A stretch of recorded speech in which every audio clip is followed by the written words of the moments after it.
Bien, entonces, eh,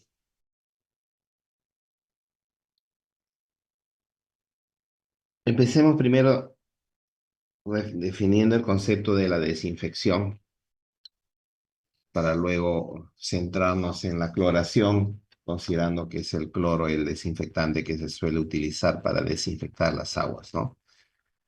Entonces, a través de la desinfección, ¿qué buscamos? Buscamos lograr la destrucción o la inactivación de los microorganismos patógenos que pudieran estar presentes en el agua filtrada que hemos producido, ¿no? Eh, para la desinfección vamos a poder usar diferentes medios. Uno de ellos es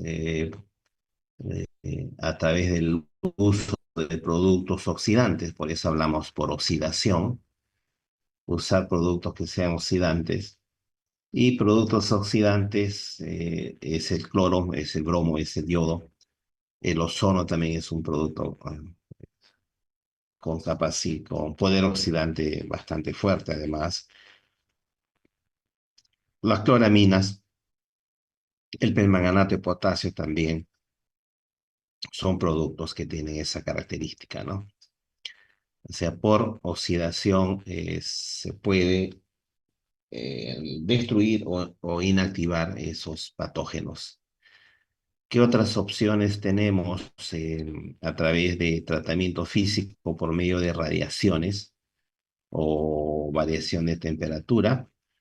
Entonces, en cuanto a radiación, tenemos rayos UV, rayos gamma, ultrasonido y la ebullición también son alternativas de tratamiento físico para remover o inactivar esos patógenos.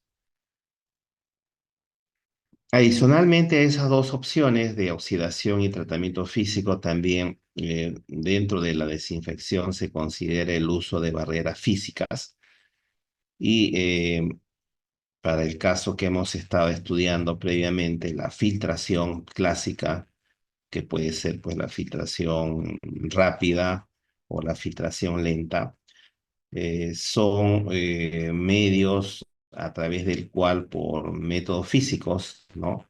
Es decir, en el medio filtrante se logra retener eh, algunos patógenos, ¿no? Los patógenos que se van a poder remover van a ser los huevos de parásitos, que son relativamente grandes y puede en un medio filtrante ser retenido si es que se tienen las condiciones adecuadas, ¿no? Y también a través del uso de membranas se puede retener o remover del agua patógenos, ¿no? Cuando hablamos de membranas, debemos de entender que se trata de el tratamiento avanzado, como es el caso de la ultrafiltración, la nanofiltración, la ósmosis inversa. En esos tres casos se utilizan membranas y esas membranas son capaces de remover patógenos también. A eso se refieren esas barreras físicas, ¿no? En este último caso. Entonces, todas estas opciones pueden, ¿no? Lograr esa eh, destrucción o inactivación, como hablábamos, de los microorganismos patógenos, de manera que el agua esté exenta de estos contaminantes para que finalmente se pueda decir que es un agua potable, ¿no? De todos estos productos, eh, el que tiene, digamos, las propiedades más convenientes para lograr la desinfección es el cloro. Entonces, por eso es que hablamos de la cloración. Normalmente en las plantas de tratamiento de agua hablamos de la cloración porque el desinfectante que se suele utilizar es el cloro en sus diferentes formas de presentación, ya sea como cloro gaseoso o como compuesto clorado, llámese hipoclorito de calcio, o hipoclorito de sodio. Entonces, a través de la desinfección, los que vamos a remover son esos diferentes patógenos, ¿no? Que pueden ser bacterias, que pueden ser protozoarios, que pueden ser también virus, pueden ser trematodes, que pudieran estar presentes en el agua, ¿no? Va a depender de la cuenca, el nivel de contaminación que se tenga para que podamos tener la presencia de estos contaminantes, ¿no?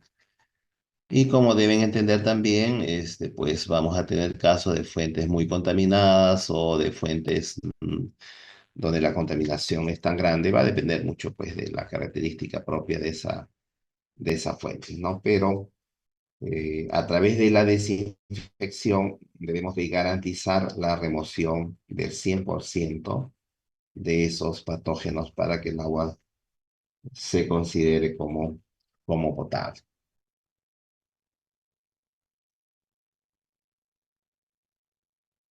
La desinfección, para tener finalmente el agua potable, se tiene que realizar a un agua que previamente ya ha sido clarificada.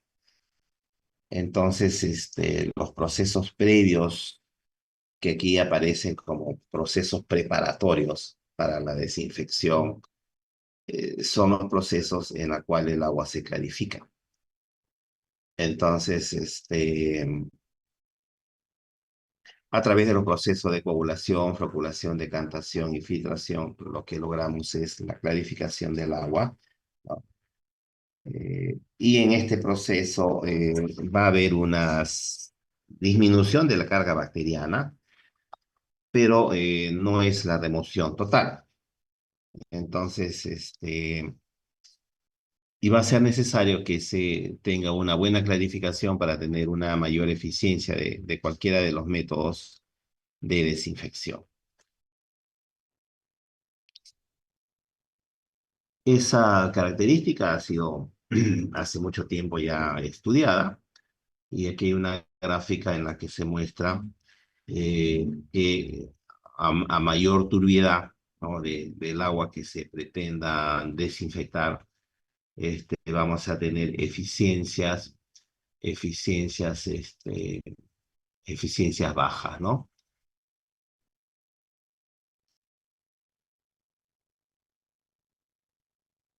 Entonces aquí, por ejemplo,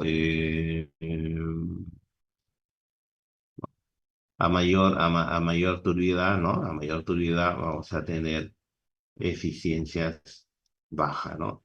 Bajamos la turbidez y vamos a tener que las eficiencias de remoción van a ir aumentando. Y por eso, digamos, es importante que para tener una mayor eficiencia, pues esa agua que vamos a desinfectar para fines ya de consumo, sea un agua que ha sido pues debidamente clarificada, ¿no?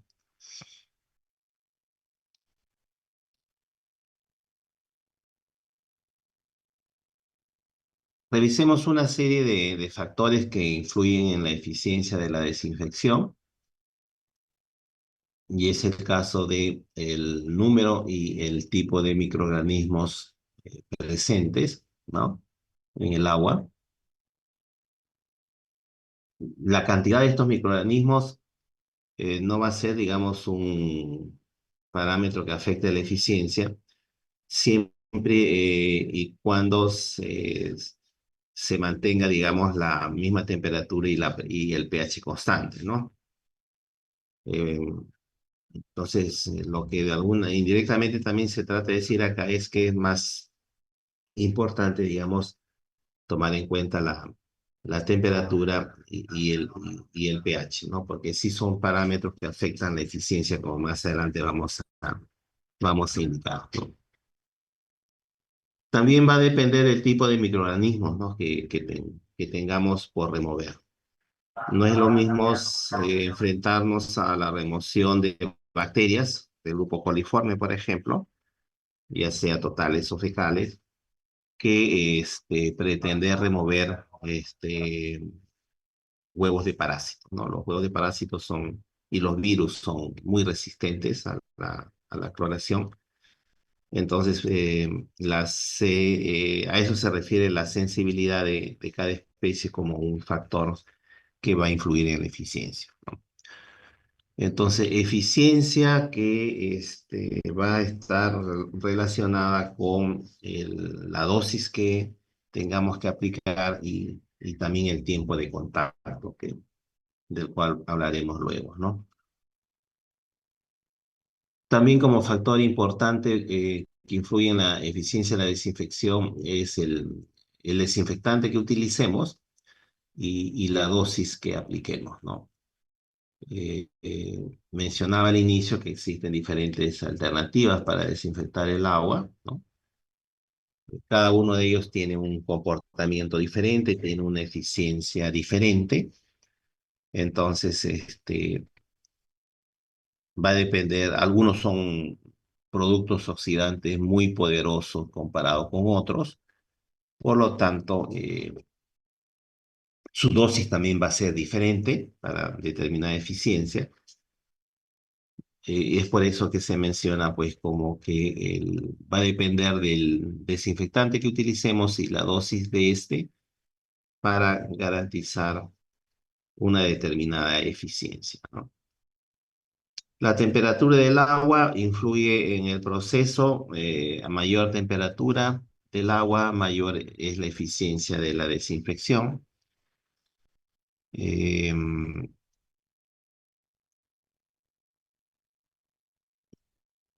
y también la calidad del agua, como mencionábamos al inicio, es muy importante para tener una determinada eficiencia. Por ejemplo, en términos de turbidez, que ya mencionamos, mayor turbidez es menos eficiente el proceso, ¿no? De la desinfección. Y también dentro de la calidad, tal vez podríamos agregar el término de lo del pH, ¿no? El pH del agua, específicamente para el caso de la cloración, es un parámetro también muy importante, ¿no?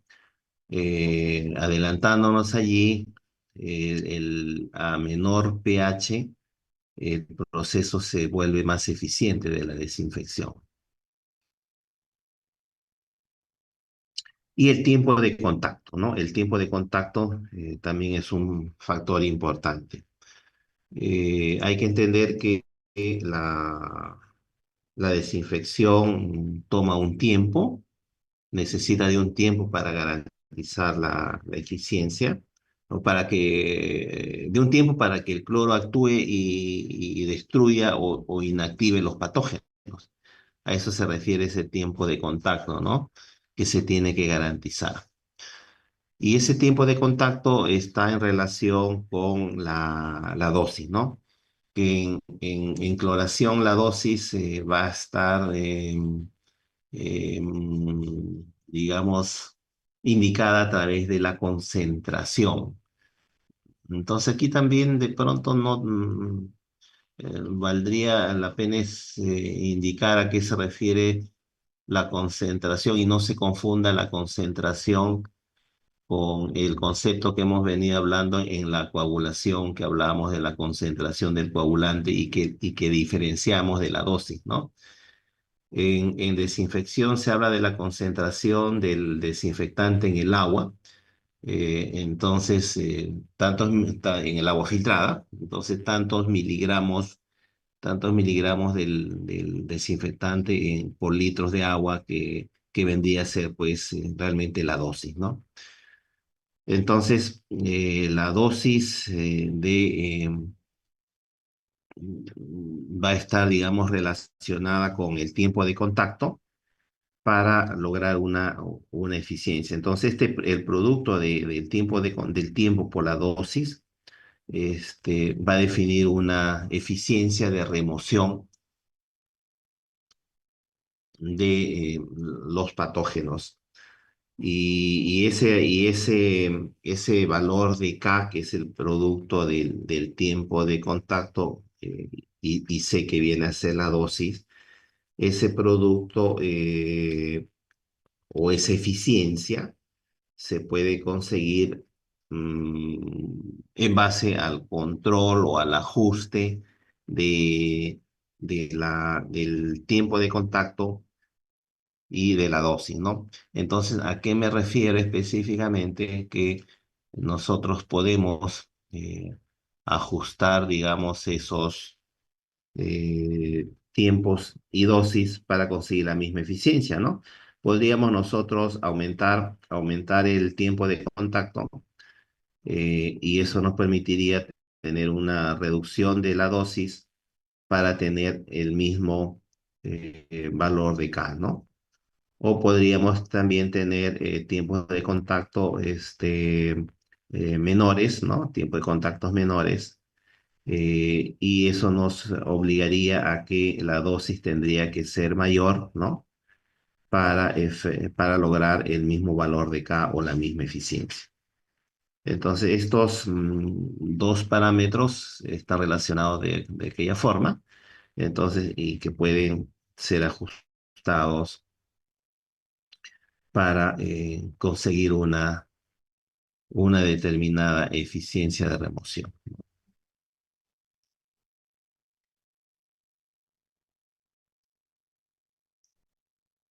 En gráfica que se muestra cuál es el efecto del C por T, del producto del tipo contacto por la dosis, para el caso del Escherichia coli, ¿no? Entonces, aquí se analiza el caso de tres productos: el ácido hipocloroso, el ion hipoclorito y, y la monocloramina. Eh, mm, Cuando agregamos cloro al agua, para ello de pronto vamos a adelantar algo por acá. Cuando agregamos cloro al agua, el cloro se va a hidrolizar y van a formar dos productos, el ácido hipocloroso y también el ion hipoclorito, ¿no? Entonces son productos de hidrólisis del cloro en el agua. El ácido hipocloroso es el que tiene el poder desinfectante mayor que el ion hipoclorito. Y cuando en este hidrólisis se produce una mayor concentración de ácido hipocloroso, cuando el agua tiene un pH más bajo, o sea, un agua ácida, en un agua ácida, este producto o el producto de esta hidrólisis genera una mayor cantidad de ácido hipocloroso. O sea, son condiciones más favorables para la desinfección. ¿Por qué? Porque el ácido hipocloroso es un producto más potente, digamos, como desinfectante. En cambio, si tenemos un agua alcalina, el ácido hipocloroso en concentración va a ser menor y va a haber una mayor presencia del ion hipoclorito. Y resulta que el ion hipoclorito no es un desinfectante, digamos, muy potente, ¿no? Entonces, eso por un lado. Ahora, cuando agregamos también cloro al agua, se van a ocurrir reacciones de oxidorreducción.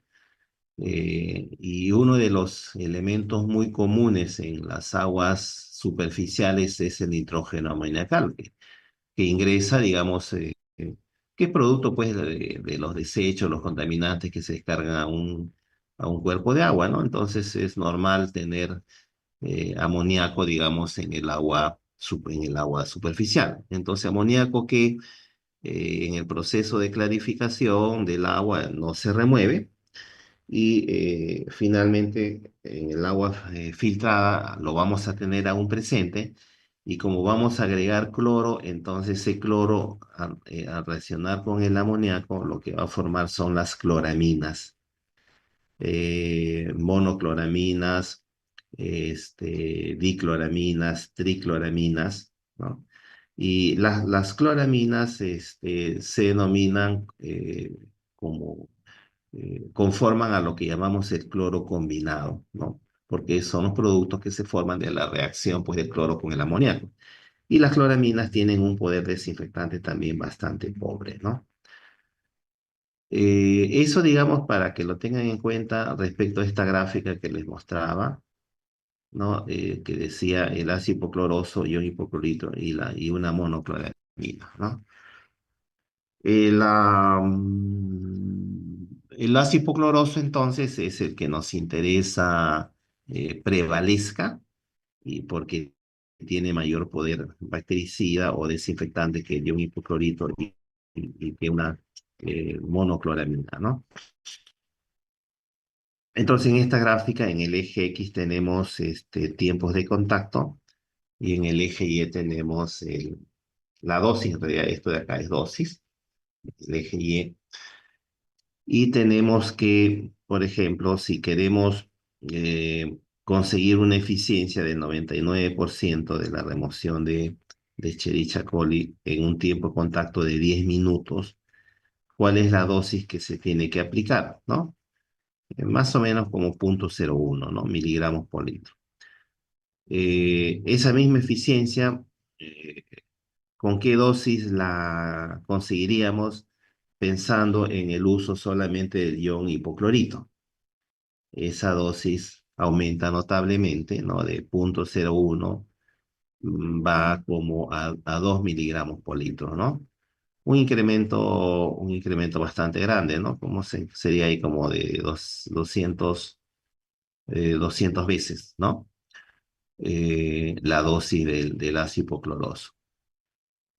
Y lo mismo, el mismo análisis, por ejemplo, para que en ese mismo tiempo de contacto y conseguir esta misma eficiencia, utilizando una monocloramina, la dosis de monocloramina tendría que ser pues también bastante alta, ¿no? Casi como 20, ¿no? 20 miligramos por litro. Entonces, va a depender mucho del producto que utilicemos entonces para la desinfección para tener una determinada eficiencia, ¿no?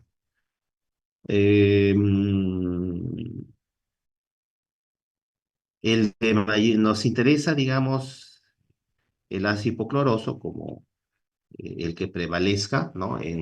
Durante la desinfección,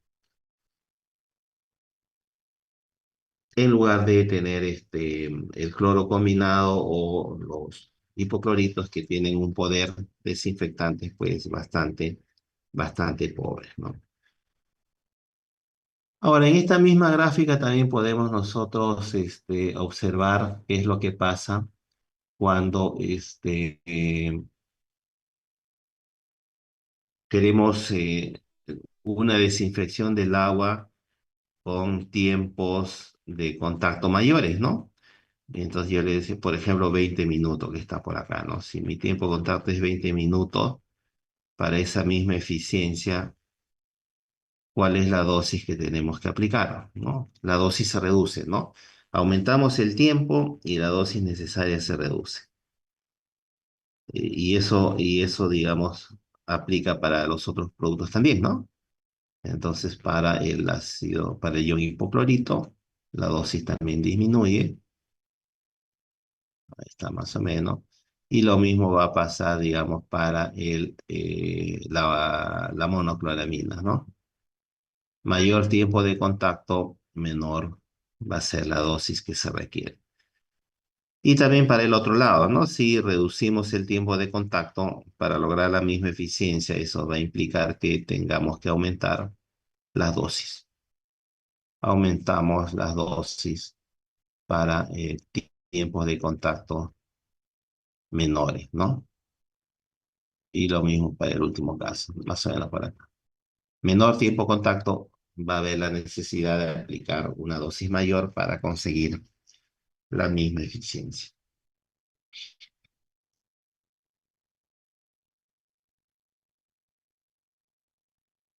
Acá tenemos unas tablas donde hay información complementaria a lo anterior y, por ejemplo, estos datos que aparecen aquí, estos números que aparecen en la tabla vienen a ser el producto de C por T. Y en este caso corresponden a los valores de C por T para alcanzar un logaritmo de inactivación a 10 grados centígrados, ¿no? porque tanto la temperatura, como le decía, influye mucho en la eficiencia. Entonces, ¿qué nos dicen? ¿Qué nos dicen estos resultados? Nos están diciendo, por ejemplo, que para el caso del cloro, ¿no? eh, a un pH 6 para lograr una escala logarítmica de inactivación de Yardia, el producto de C por T debe ser de 26. O sea, 26 miligramos por minuto por litro, ¿no? Para el caso de criptosporidium, ese valor sería como más o menos 5.000. Es un valor bastante alto, lo que quiere decir que este parásito criptosporidium es mucho más resistente que la Yardia. Esto para las condiciones de la cloración a pH 6, ¿no? Eh, pH 7, o sea, aumentamos el pH. ¿Qué pasó con el valor de C por T? Aumentó. Y si seguimos aumentando el valor de pH, el proceso se vuelve de cloración menos eficiente, y lo que implica que el valor de C por T aumenta numéricamente. Entonces, aquí tenemos valores de C por T mayores que en la práctica implicarían aplicar dosis mayores y o tiempos de contacto también mayores para cumplir con ese valor de C por T. Para esas mismas condiciones de eficiencia y temperatura, si usamos ozono, el producto de C por T para el ozono es un valor numérico, como verán, menor, 0.48. ¿Y eso qué nos quiere decir? Bueno, nos quiere decir que el ozono es un oxidante bastante poderoso, más poderoso que el cloro, debido a que el producto de C por T que se requiere para esta eficiencia es apenas de 0.48. El dióxido de cloro, que también es otro desinfectante, no se usa mucho, pero es más poderoso que el propio cloro, como verán, porque el producto de C por T para esta misma eficiencia de una escala logarítmica y 10 grados centígrados es de apenas 7,4, ¿no? ¿Y qué pasa con una monocloramina? Una monocloramina, ese producto de soporte es más grande, ¿no? Lo que quiere decir que es un producto muy pobre, digamos, como desinfectante, ¿no? De ahí que ese producto de soporte numéricamente sea un valor alto, ¿no?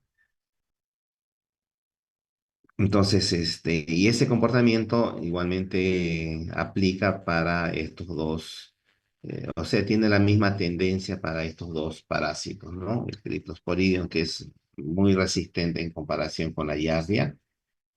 Esos valores de C por T también son valores, ¿no? Eh, comparado con el cloro y el ozono, pues un valor bastante bajo, ¿no?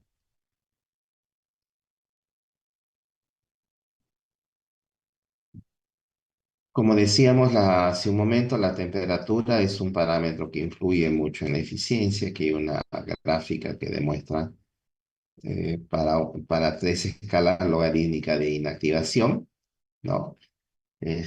Cómo impacta la temperatura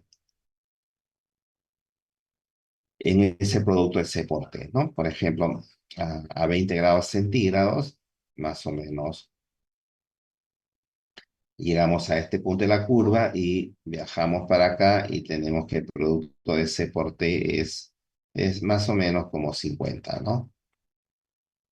Si la temperatura baja a 10 grados, por ejemplo, ese producto de C por T ahora va a ser numéricamente un valor mayor, ¿no? Como 100 y tanto, ¿no? 110 o 120. Entonces, aumentó el valor de C por T, lo que implica pues una menor eficiencia, ¿no? Por, por ello se requiere que ese producto de soporte sea un valor mayor.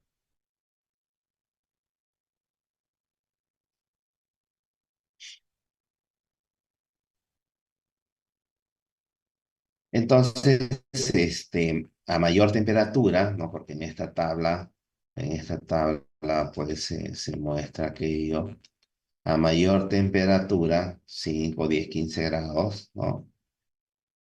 Para diferentes desinfectantes, ozono, dióxido de cloro y monocloramina, vemos que el valor de ese porte disminuye, ¿no? 0,97, 0,48, 0,32 para el ozono. Igualmente para el dióxido de cloro va disminuyendo a medida que aumenta la temperatura y lo mismo pasa para la monocloramina, ¿no?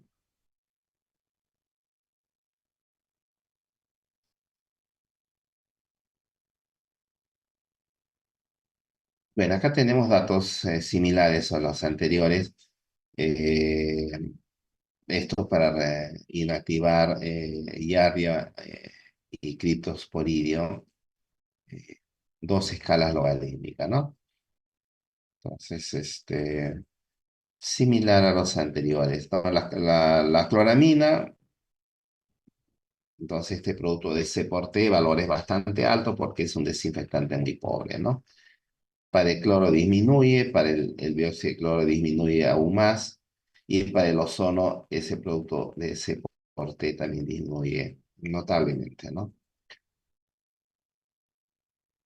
Entonces cada desinfectante tiene sus propiedades particulares, no tienen el mismo comportamiento este, respecto al poder desinfectante de estos, ¿no?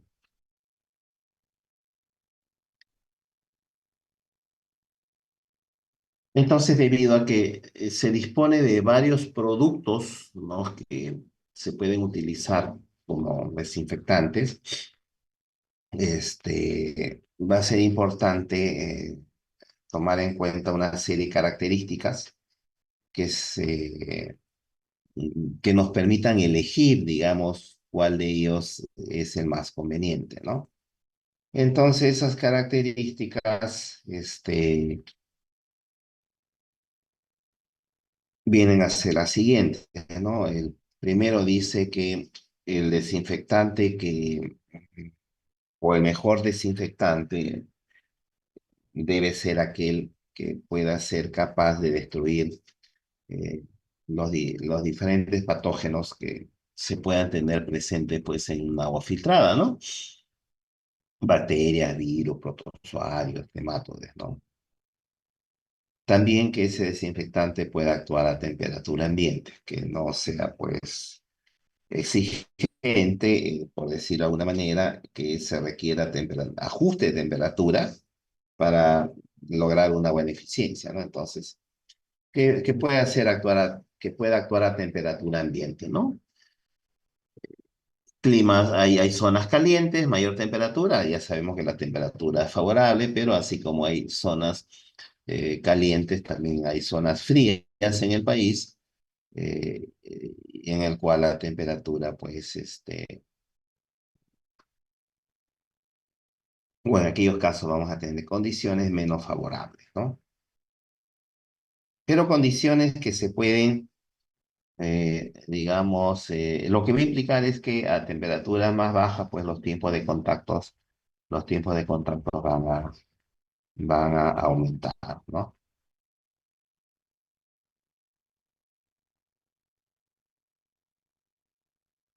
Ese desinfectante también no debe ser un producto que genere toxicidad al agua desinfectada, que tampoco sea capaz de generar un mal sabor.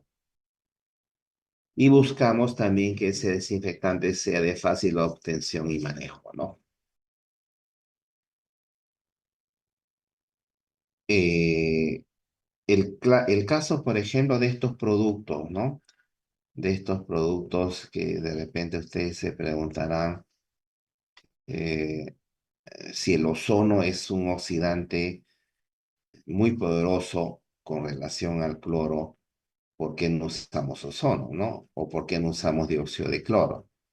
También, que ambos son oxidantes mucho más poderosos que el cloro, ¿no? Entonces ahí toca, digamos, analizar o entrar en análisis sobre, diría, esta característica, ¿no? Su fácil obtención. El ozono se genera in situ, entonces en una planta, en cualquier sistema de tratamiento, que puede ser una PETAR o una PETAP, que quisieran aplicar ozono, ese ozono se tiene que generar in situ con equipos, ¿no? Que básicamente consiste en hacer pasar el aire seco, a través de un arco eléctrico, ¿no? Para transformar el O2 en O3. Entonces, para ello se necesita, pues, un equipamiento, una instalación que permita generar el ozono in situ. Entonces, esa es una condición, diríamos, que no ha permitido que considerando que este producto sea más, es un oxidante muy fuerte comparado con el cloro, se use masivamente en las plantas, ¿no?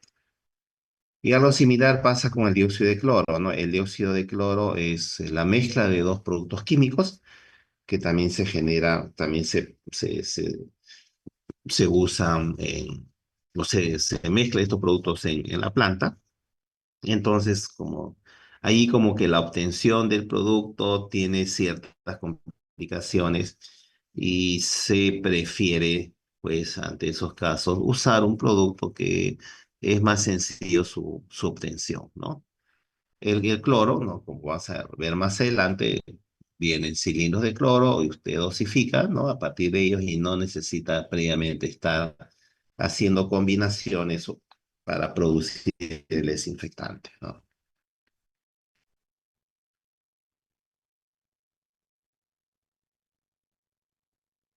El costo también es una variable en todo proyecto. Buscamos siempre la opción económica más conveniente. Y también es importante que las determinaciones analíticas de la concentración del producto sean rápidas y sencillas, ¿no? De aquel desinfectante. ¿Cómo entender por qué esta exigencia que esa medición sea rápida y sencilla? Porque el agua potable que nosotros entreguemos a la ciudad, para que se considere potable, tenemos que haber removido todos los patógenos. Y además, no solamente aquello, sino debemos asegurar que esa agua que estamos entregando a la población sea un agua que mantenga un residual del desinfectante por medidas de seguridad, porque el agua que sale de la planta hasta que llegue a nuestros domicilios y el punto de entrega de toda EPS va a ser en el medidor, la EPS hasta el medidor nos debe de garantizar una calidad del agua libre de patógenos. Entonces, va a constituir una falta muy grave que el responsable de la planta entregue para la distribución un agua donde el contenido de cloro residual o del desinfectante no cumpla con las eh, normativas, ¿no? Entonces, eso es atentar contra la salud pública, ¿no? Y digamos, un gerente ser denunciado, ¿no? Fácilmente por esa condición. Entonces, aquello implica que en la operación de una planta sea muy rápida la determinación de ese residual del desinfectante en el agua para que de inmediato se hagan las correcciones del caso en la planta, ¿no? No nos va a servir, no nos va a ser de utilidad un desinfectante que para poder determinar la concentración de este en el agua, pues esas mediciones tomen por ejemplo, horas, ¿no? no me sirve, porque en una hora yo no puedo, yo no sé aún si ese, cuánto es ese cloro, cuánto es el residual del desinfectante que hay en el agua, ¿no?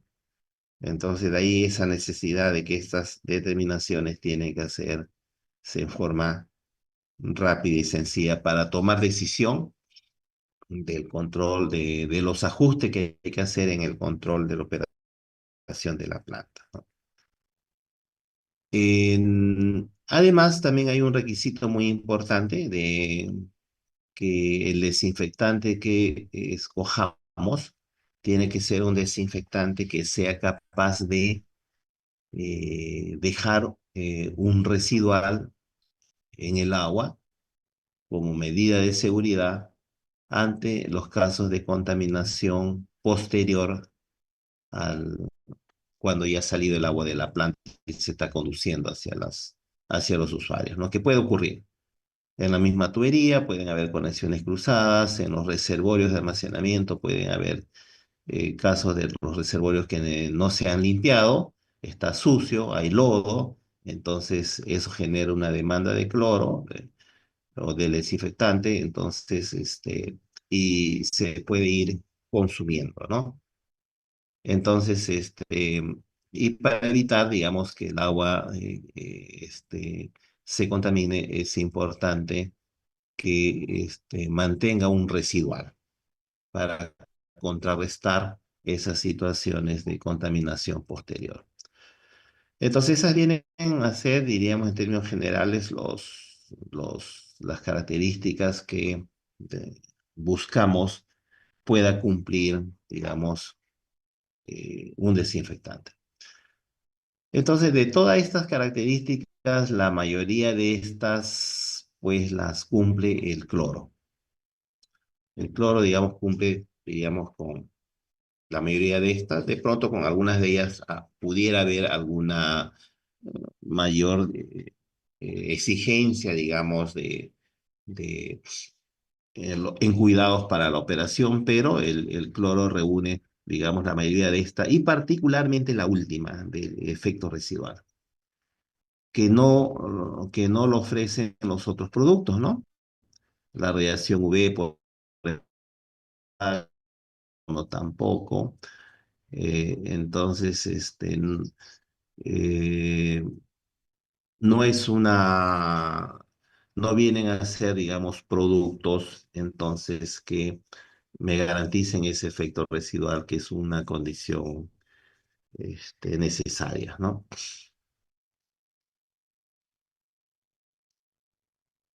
¿Comentarios o preguntas hasta esta parte?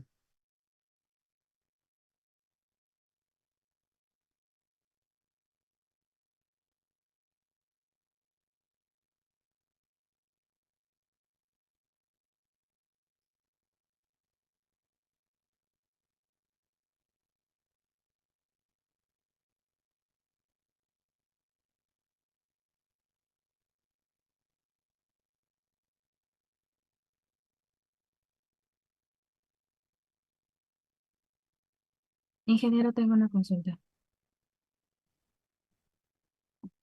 ¿Me escucha?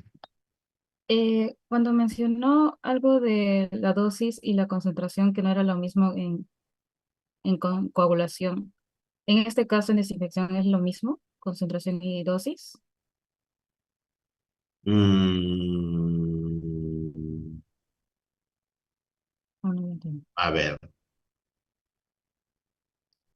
em, en la literatura, por eso le hacía la aclaración, en la literatura, eh, entiendo ustedes también van a revisar, cuando se hable de la desinfección, le van a hablar de este producto, ¿no? Y van a utilizar el término concentración, iba a decir, la eficiencia de la desinfección va a ser función del tiempo de contacto y la concentración. Entonces, utilizan ese término. Eh, pero esa concentración a la cual se refieren viene a ser la concentración del desinfectante en el agua, en el agua que queremos desinfectar, o sea, en el agua filtrada. Entonces, y dicen, pues, tantos miligramos de coagulante en el agua filtrada. Entonces, eso que, ¿cómo lo entendemos nosotros?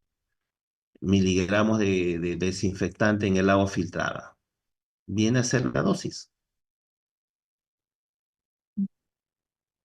¿ya? Ah, Este, entonces, así es como está referido. Entonces, eh, se puede entender, ¿no? En el caso de ustedes que hemos estado hablando sobre dosis y concentración, eh, por eso le hacía la aclaración. Entonces, por el momento, eh, entender que de esta explicación que le hablo del tiempo de contacto y concentración, bueno, concentración se refiere pues a la dosis, ¿no? Vamos a ver luego más adelante que dependiendo del producto que utilicemos, este, también vamos a, eh, hablar ahí sobre la concentración de la solución del desinfectante, está bien, ingeniero, gracias. Ok. A ver, entonces seguimos ahí. A ver, unas cosas más sobre el cloro. Y hemos dicho que es un oxidante eficiente. Lo del barato es relativo. En los últimos años se ha encarecido. Hay un monopolio de la producción de cloro en el país y en los otros países vecinos también. Química del Pacífico, ¿no? Tiene su fábrica acá en el Perú, tiene en Colombia, tiene en Ecuador. Es un monopolio. Entonces esto es un producto que ahora ha subido comparado con años anteriores. Fácil de aplicar, sí, digamos, se tienen los equipos y hay experiencia al respecto de manejar este producto que es un gas tóxico, ¿sí? Y como ya les decía, es uno de los productos que deja efecto residual, que es algo conveniente eh, para manejar este producto de tal manera que llegue con buena calidad a nuestros medidores, ¿no? Porque, como les decía, las CPS están obligadas de entregar un agua potable hasta el medidor. Del medidor hacia adelante, hacia nuestros domicilios, ya es responsabilidad nuestra, de los usuarios, ¿no? Y el cloro se puede medir fácilmente, sí. En un minuto tenemos el resultado de cuánto de cloro residual hay en el agua. Facilísimo. Aparato muy sencillo. Toma la muestra, le pone el indicador, un indicador de DPD se utiliza y cambia la coloración y esa coloración indica pues la concentración de cloro y hay un aparatito que mide y usted sabe, digamos, al minuto cuánto de cloro residual se tiene. El cloro gas mezclado con agua es un producto corrosivo y también a concentraciones altas, pues va a afectar el sabor y también el olor. Entonces, bueno, tiene esas limitaciones, entonces hay que tener esos cuidados del manejo, entonces, de las soluciones en las cuales se mezcla el cloro, el gas con agua, ¿no? Porque de esa reacción, a ver, no sé si aparecía acá, a ver. No, pero de esa reacción del cloro con el agua también se forma ácido clorhídrico, por eso es que se habla de una solución corrosiva, ¿no? Metal que encuentra lo destruye, ¿no? Lo corroe. Entonces, ese es, digamos, uno de los cuidados que hay que tener. Entonces, a esas mezclas de cloro gas con agua se conducen en tuberías de PVC. El PVC resiste muy bien ese tipo de soluciones corrosivas, ¿no? Y, digamos, para no tener problemas, digamos, de sabores desagradables por una excesiva dosis, pues las dosis se controlan, ¿no? Se controlan a efectos de no entregar a la población un agua con cloro residual alto que lo que va a generar es un sabor pues desagradable y también hasta olor, ¿no?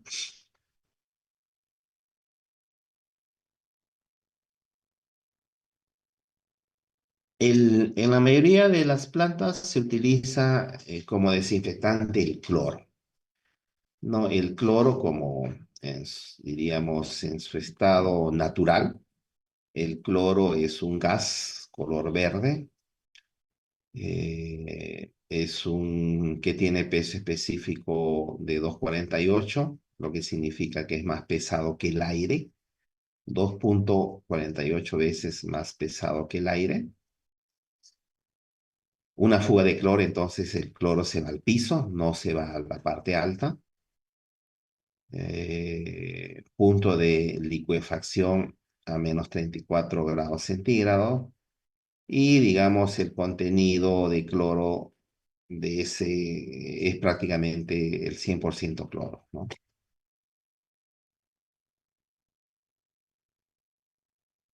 En la última fila aquí se habla de materiales que resisten al ataque de cloro y aquí se diferencia entre seco y húmedo. ¿A qué se refiere seco y húmedo? Se refiere a que seco, que el cloro aún no se ha mezclado con agua.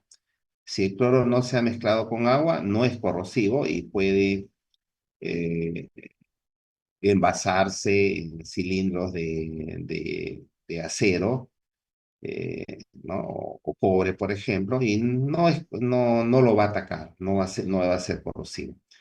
La corrosividad se va a dar cuando en condiciones húmedas, o sea, el cloro se mezcló con agua. Allí sí es una solución, como decía, corrosiva. Entonces hay que utilizar materiales resistentes a esa solución agresiva, ¿no? Ahora, comercialmente el cloro se comprime y se licúa parte de él. Entonces, en los cilindros en los cuales se comercializa el cloro, parte de él está en líquido. Entonces, eso se refiere aquí en esta siguiente columna donde se habla del cloro, dice que está en estado líquido. No es que el cloro se haya mezclado con agua, sino es que ese gas cloro se ha comprimido a altas presiones, como de 6-7 bars de presión, se comprime y parte de él se licúa. Entonces su coloración sigue siendo verde, su densidad es de 1,41, ¿no? Eh, el punto de congelación a menos 100 grados, licuefacción a 35 grados, 0,5 grados centígrados. Y el contenido de cloro sigue siendo, pues, prácticamente el 100%, ¿no? Entonces, acá ya mencionamos la forma de empaque o los contenedores. Estos se comercializan en cilindros que pueden ser de 100 libras, 150, 2000 libras de capacidad de almacenamiento. Esto es la cantidad de cloro que hay en el cilindro. Aquí en estas libras no está considerado el peso del cilindro, sino solamente el contenido de cloro del cilindro. Aparte hay que considerar lo que pesa cada cilindro. Así es la denominación, así como se suelen denominar estos cilindros, ¿no? 100 libras, 150, 2000 libras. Y lo mismo acá para el material, ¿no? Como el cloro que se envasa en las fábricas se utiliza como contenedores, cilindros que son de acero. Como está seco, no se ha mezclado con agua, entonces no hay problema, no lo va a corroer. Entonces, usualmente estos cilindros en los cuales vienen son cilindros de acero. Entonces, en las plantas, ya este producto va a llegar a las plantas en cilindros que pueden ser de 100 libras, 150, 2000 libras. Alternativamente al clorogas también existen compuestos clorados, ¿no? Que deben haber ustedes escuchado, ¿no? El hipoclorito de calcio, el hipoclorito de sodio. El hipoclorito de sodio es la lejía. Es un líquido amarillento. El contenido de cloro es menor comparado con el cloro el cloro gaseoso. Y el caso del hipoclorito de calcio es un producto sólido, granular, ligeramente amarillento, eh, y tiene un contenido de cloro mayor, ¿no? Alrededor del 70%. Puede variar dependiendo del proveedor, ¿no? 60, 65, 70% es como ofrecen. Y viene pues en cilindro totalmente de plástico, estos productos, ¿no? ¿Preguntas?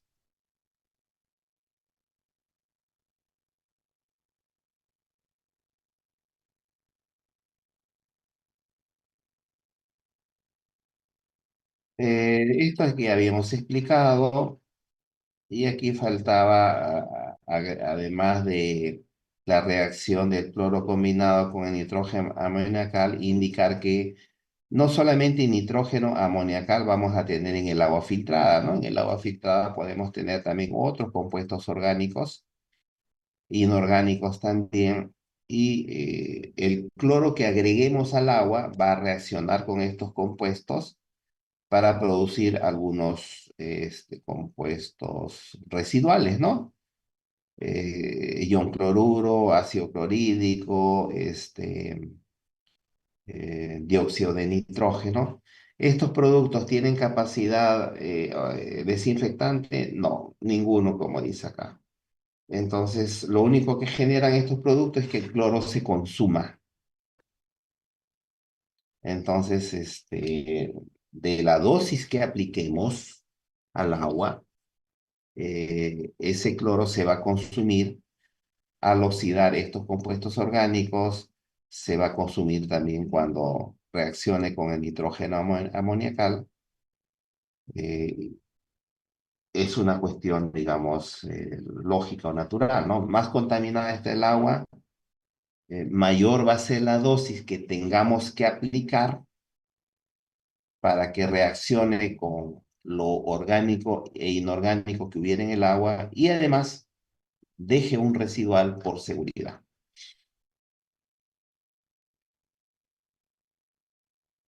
El cloro también puede reaccionar con otros compuestos orgánicos para generar mal olor o productos tóxicos. Eh, Cuando reacciona con fenoles genera un mal sabor. Ah, el cloro también va a oxidar algunos compuestos como el ácido sulfídrico, lo oxida para formar ácido sulfúrico.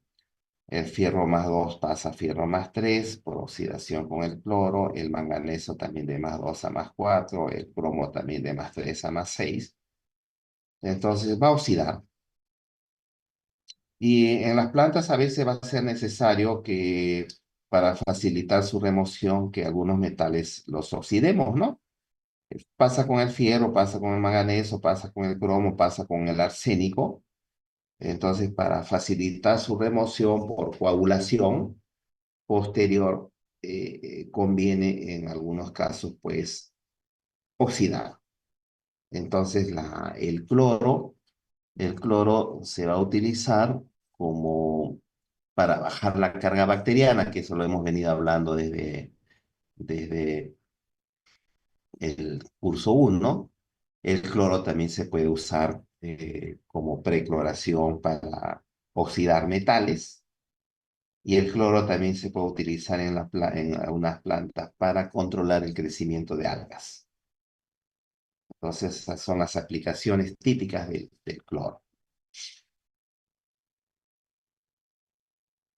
Y lo importante también es poder definir cuál es la dosis que necesitamos aplicar al agua filtrada con el fin de conseguir un, un residual eh, que le dé seguridad a esa agua que hemos desinfectado, ¿no?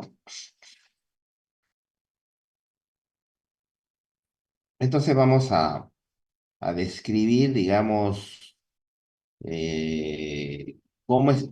que se define esa dosis necesaria que tenemos que aplicar para cada caso, con el fin que esa agua desinfectada salga de la planta con un determinado valor de cloro residual.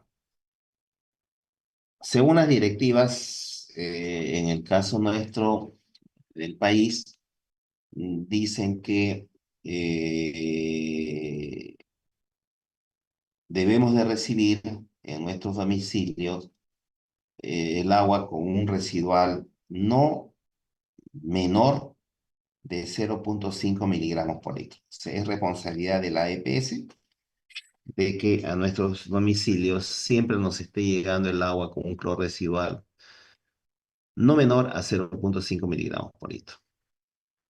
Entonces ya entienden ustedes que desde que el agua sale de la planta y recorre en algunos casos varios kilómetros de tubería para que llegue el agua al domicilio, o de repente pasa por uno, dos o tres reservorios para que llegue a nuestro domicilio, en todo ese recorrido el agua, ese cloro residual puede disminuir y va a disminuir. Entonces, eso implica que el agua que salga de la planta debe tener un cloro residual de tal concentración que permita que en el punto más alejado nos llegue con un residual de 0,5. Entonces, ¿y cómo definimos esa dosis entonces a aplicar? Hay que hacer un análisis que se llama de la demanda de cloro, hacer un análisis de demanda de cloro para encontrar justamente la dosis eh, óptima eh, para la cloración. Entonces, eh, eso implica que tengamos que hacer una serie de, o ir variando la dosis ah, hasta encontrar aquella que reúna esos requisitos. Entonces, para ello vamos a explicar esta gráfica. En esta gráfica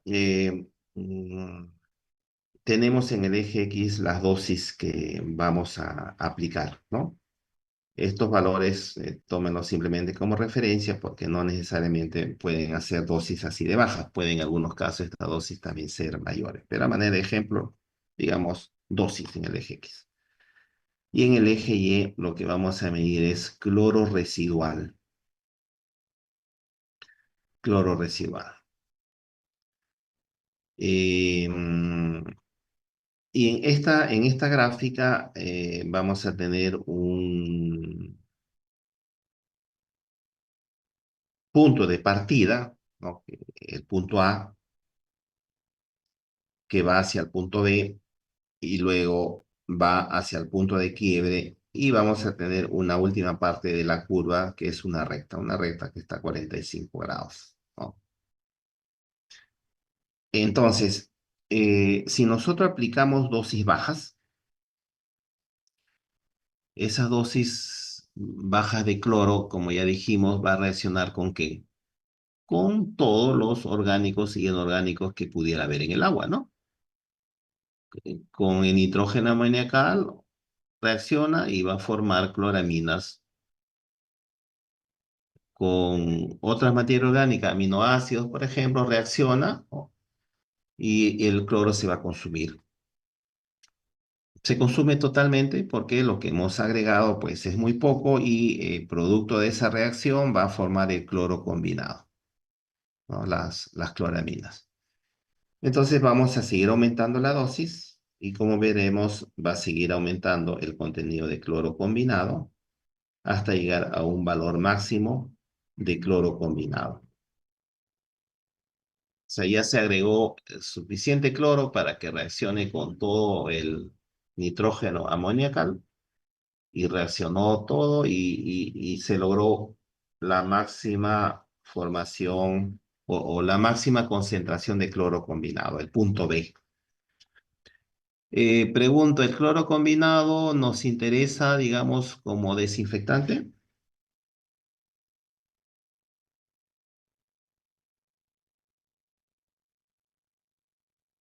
Ok.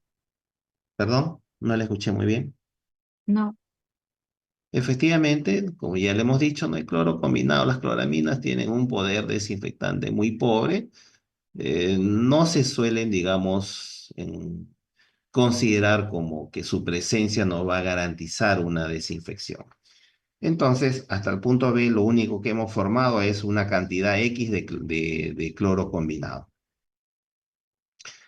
Si seguimos aumentando la dosis de cloro, el cloro que agreguemos va a oxidar a esas cloraminas y va a haber una determinada reducción, como se ve aquí. Se reduce la formación de, por oxidación del cloro combinado. Entonces, hasta el breakpoint, lo que vamos a tener, en otras palabras, es la mínima cantidad de cloro combinado. Allí todavía no tenemos cloro libre, ¿no? No tenemos cloro libre. ¿Por qué? Porque todo el cloro que hemos agregado solamente ha servido para que reaccione con el amoníaco, para que forme cloro combinado, y el cloro que hemos agregado después del punto B ha sido para oxidar las cloraminas y lleguemos a una concentración, diríamos, mínima de cloro combinado, que no se va a poder disminuir más. Aquí la línea punteada que se ve indica la cantidad, diríamos, de cloro combinado que siempre vamos a tener ahí presente en el agua, pero esa cantidad de cloro combinado no nos ayuda a nosotros a garantizar una adecuada desinfección. Entonces, lo que nos interesa que exista como residual es el cloro libre, y el cloro libre es el ácido hipocloroso, ¿no? Entonces, y ese ácido hipocloroso o cloro libre lo vamos a recién tener, digamos, como resultado cuando agreguemos una dosis por encima del punto de quiebre. Entonces, cuando agregamos una dosis por encima del punto de quiebre, ¿no? Este, por ejemplo, ¿no? Por decir, esta dosis de 0,9, ¿no? Gráficamente. Si agregamos una dosis por encima del punto de quiebre, lo que vamos a tener es que eh, se va a generar, digamos, en el agua ya desinfectada, un residual, ¿no? Este residual de cloro libre, ¿no? Si aumento, si aumentamos a una dosis mayor, ¿no?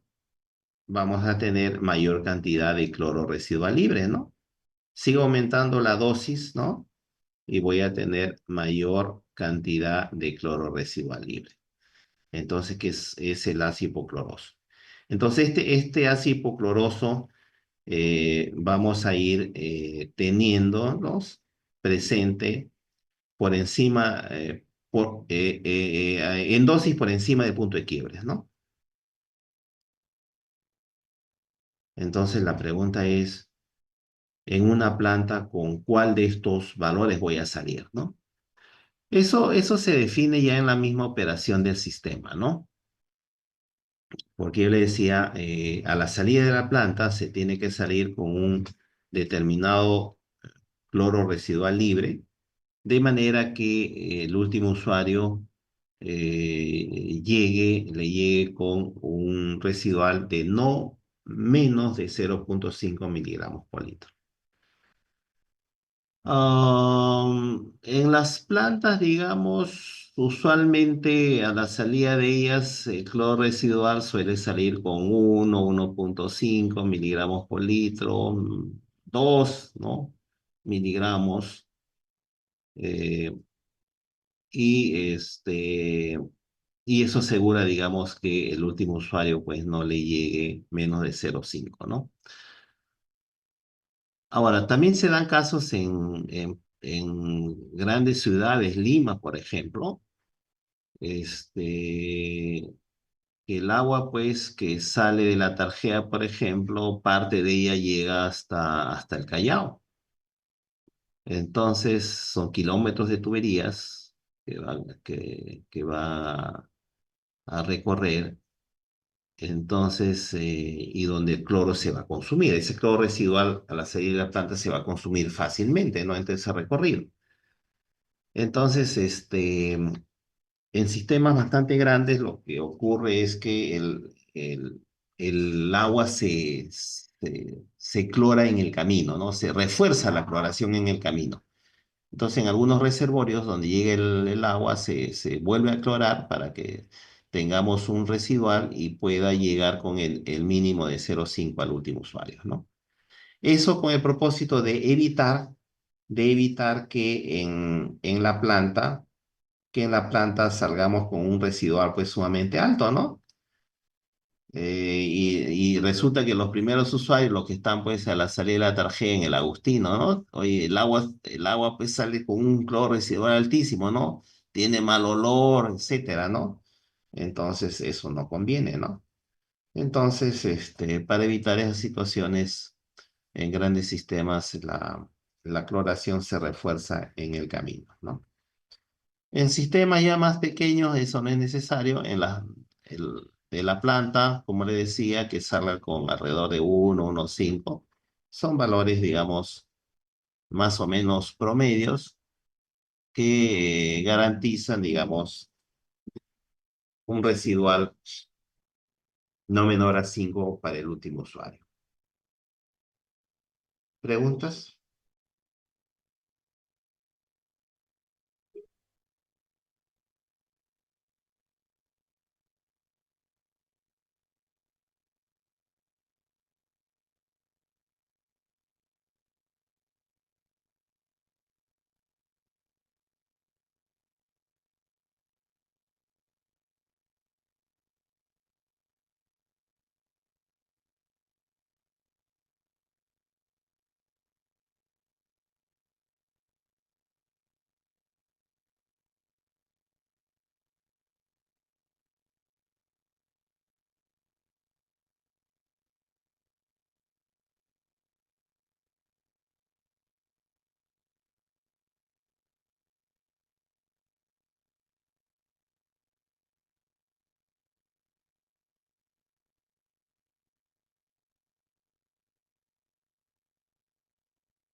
Pasemos a revisar los criterios para el diseño de estas instalaciones, ¿no?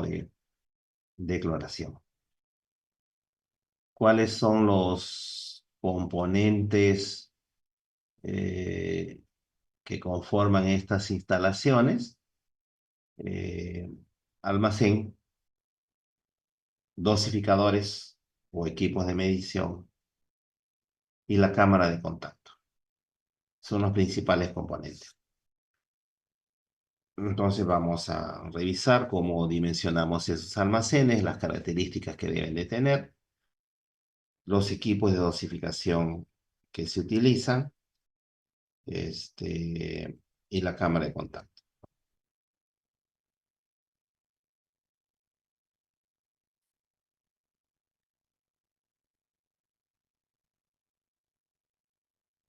Con relación a los almacenes, todo almacén pues se va a diseñar en función a la forma de presentación comercial del producto, a las características del propio producto, ¿no? Y aquí vamos a hacer una revisión de algunas características, digamos, de ese cloro líquido que así como viene, digamos, envasado en estos cilindros de acero que les comentaba, ¿no? Comparado con los hipocloritos de calcio de sodio, el cloro líquido envasado a presión es la forma de presentación comercial más económica de cloro, ¿no? ¿Requiere mayores cuidados? Sí. ¿Por qué requiere mayores cuidados? Porque es un gas tóxico. Comercialmente, esos cilindros de acero pueden, digamos, de diferentes capacidades. Bueno, acá están expresado esto en kilos, ¿no? Anteriormente le hablé de libras, ¿no? 68 o 67 kilos corresponde a 150 libras. 907 kilos corresponde a las 2000 libras. Entonces, también hay de 100 libras, ¿no? Y también comercialmente en plantas grandes, la tarjea, por ejemplo, en lo que es precloración, este, el cloro se provee a través de carros tanques, ¿no? Que son enormes cisternas conteniendo pues cloro y hay cisternas de diferentes capacidades, ¿no? De 16, 30, 55 toneladas.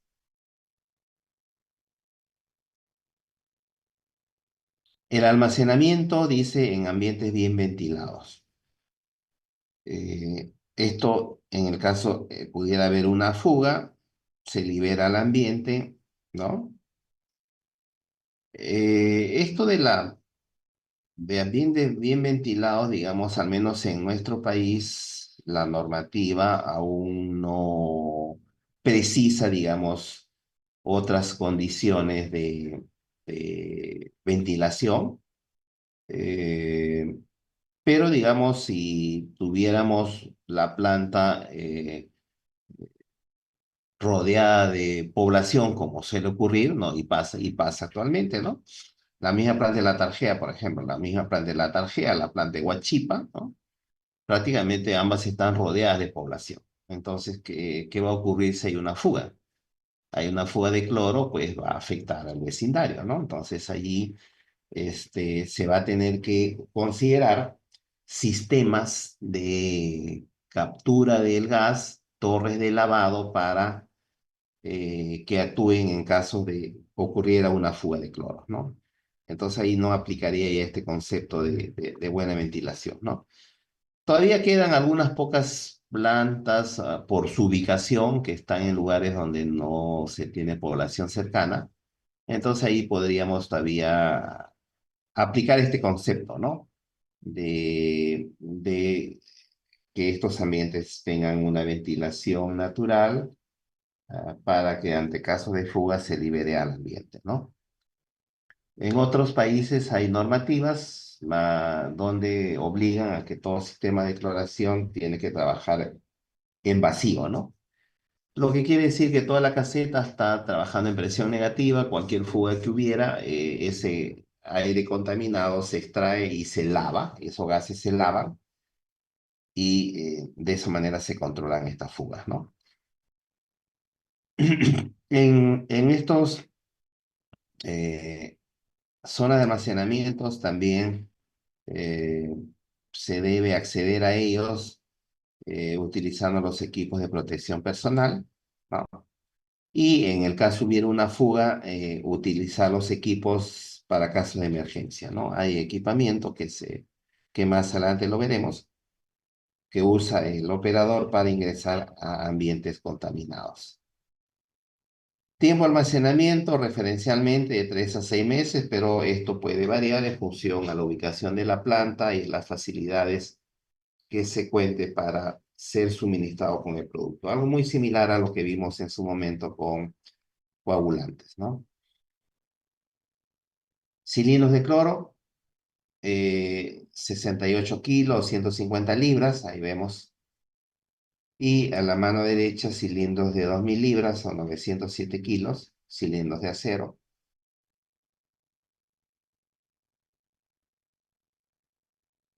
También en algunas plantas de mayor tamaño se tiene unos carrotanques fijos. Aquí ven el cilindro eh, fijo, digamos, en la planta. Está sobre una balanza. Esa plataforma que se ve ahí es una balanza. Importante la balanza para el control del peso consumido en la planta. Y también en esta vista se puede observar, ¿no? Este cilindro está sobre una balanza.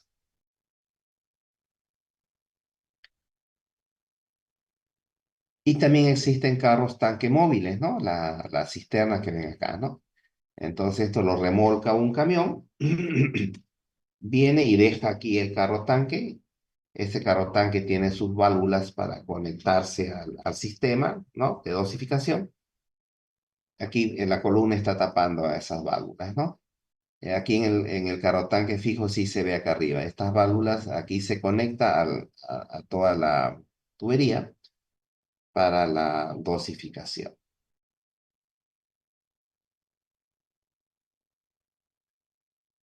Pocas plantas utilizan los hipocloritos, ¿no? Eh, en algunos casos, como emergencia, lo utilizan el hipoclorito de calcio. Es un producto granular, viene en cilindros, en pequeños tambores.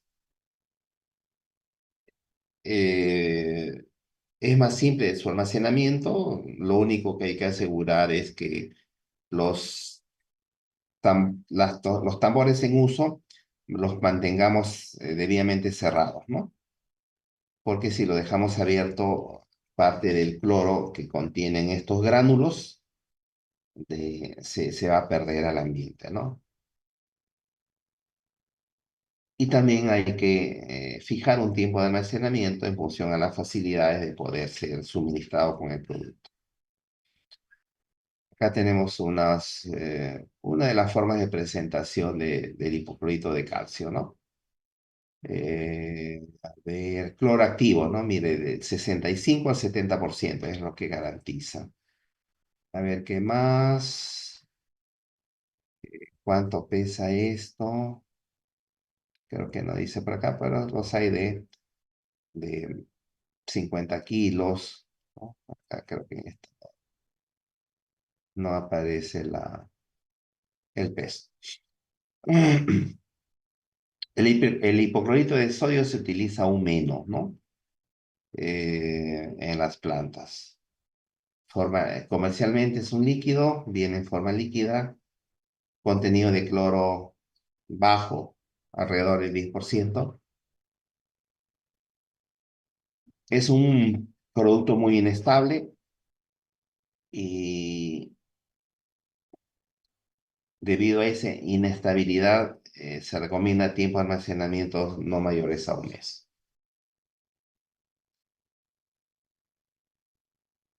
Acá tenemos, por ejemplo, algunas formas de presentación comercial de hipoclorito de sodio, ¿no? Al 10%, ¿no?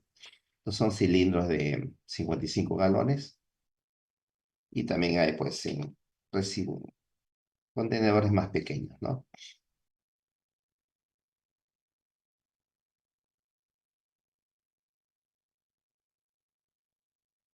Acá tenemos algunos datos adicionales.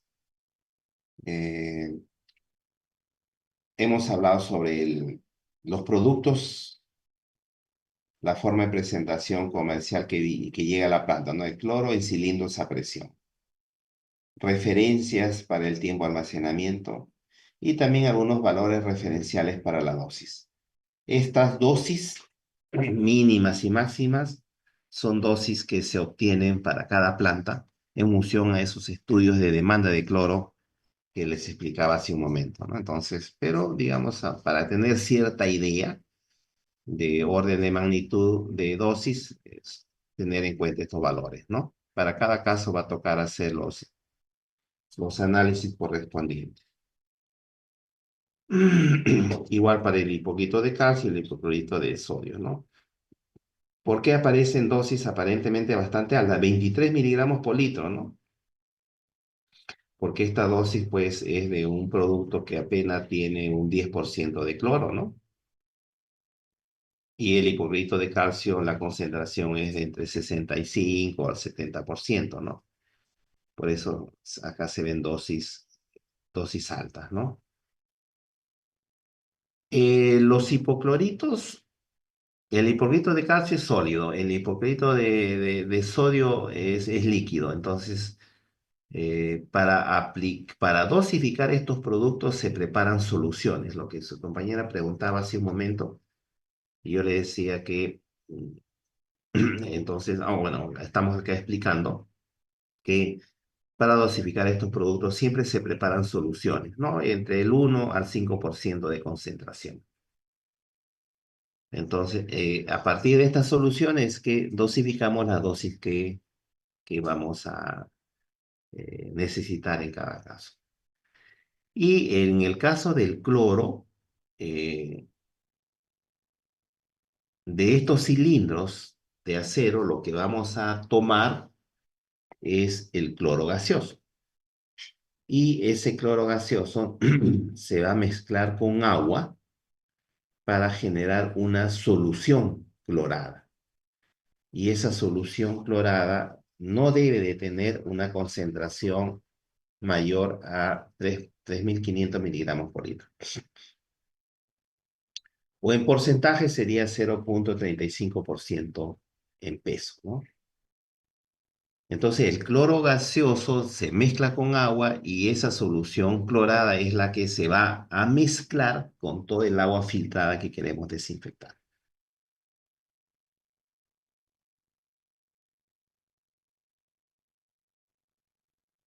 ¿Preguntas?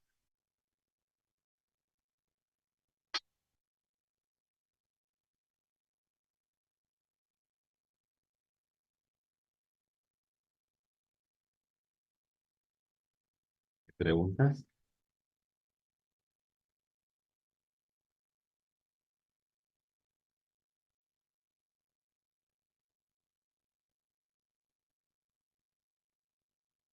Si no hay preguntas, seguimos avanzando. Con relación al almacenamiento,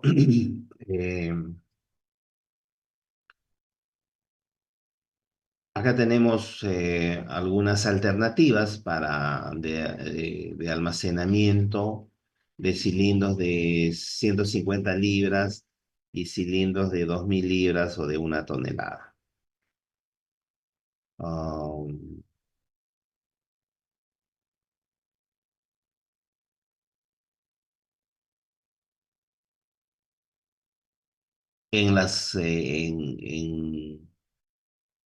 en una caseta de cloración,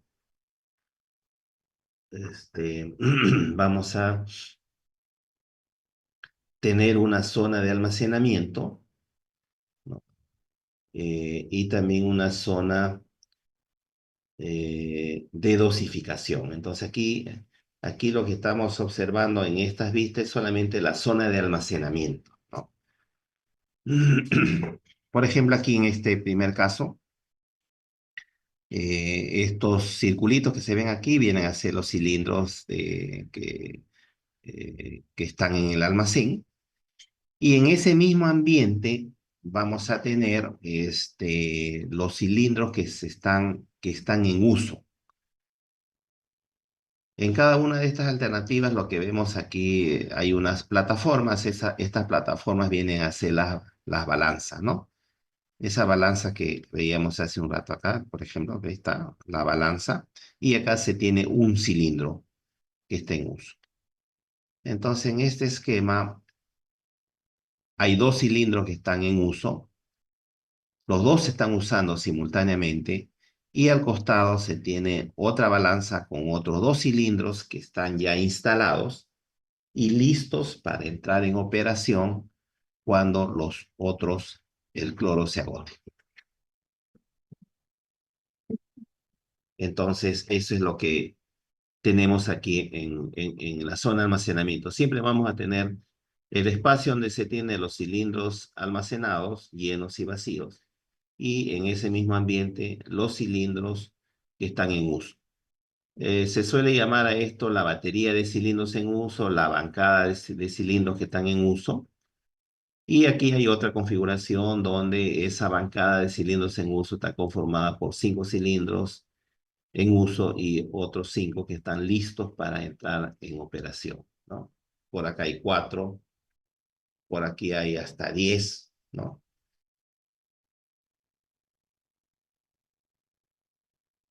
Y para el caso de los cilindros de 1 tonelada, pues estos cilindros son de estas características, ¿no? Se almacenan en forma horizontal. Y aquí vemos igualmente unos arreglos, ¿no? Eh,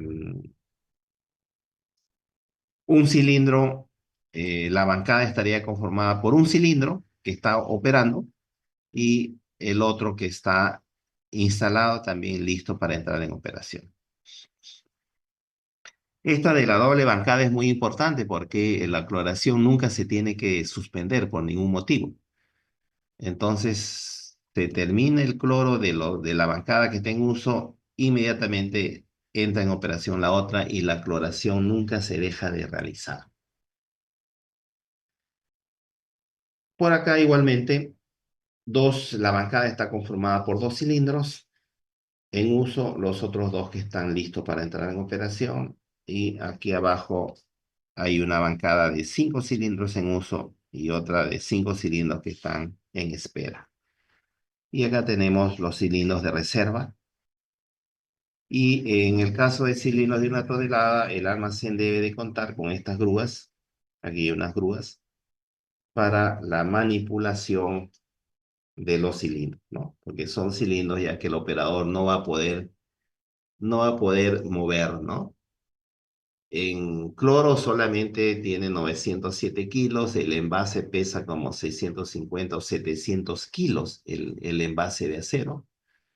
Sumamos eso y nos da alrededor de 1600, 1700 kilos. Entonces, cada cilindro de eso lo vamos a tener que mover utilizando pues unos tecles para poder desplazarlos en el ambiente, ¿no?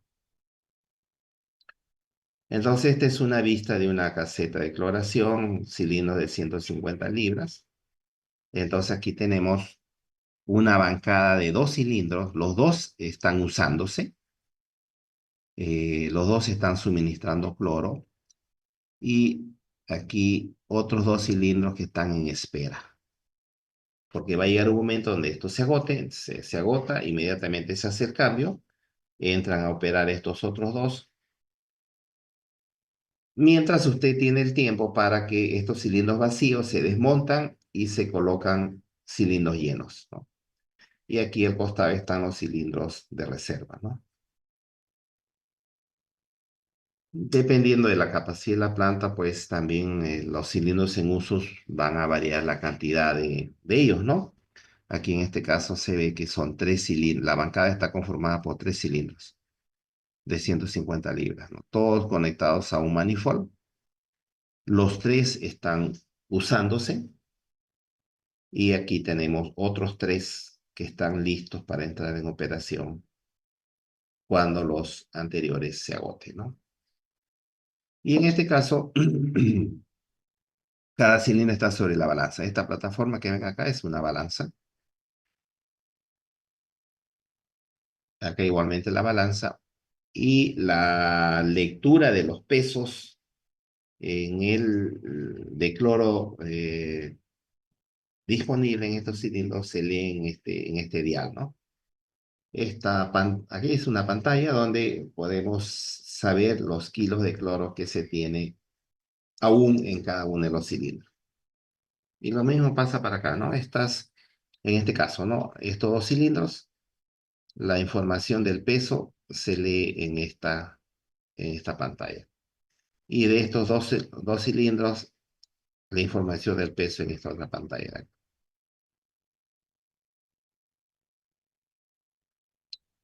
¿Preguntas?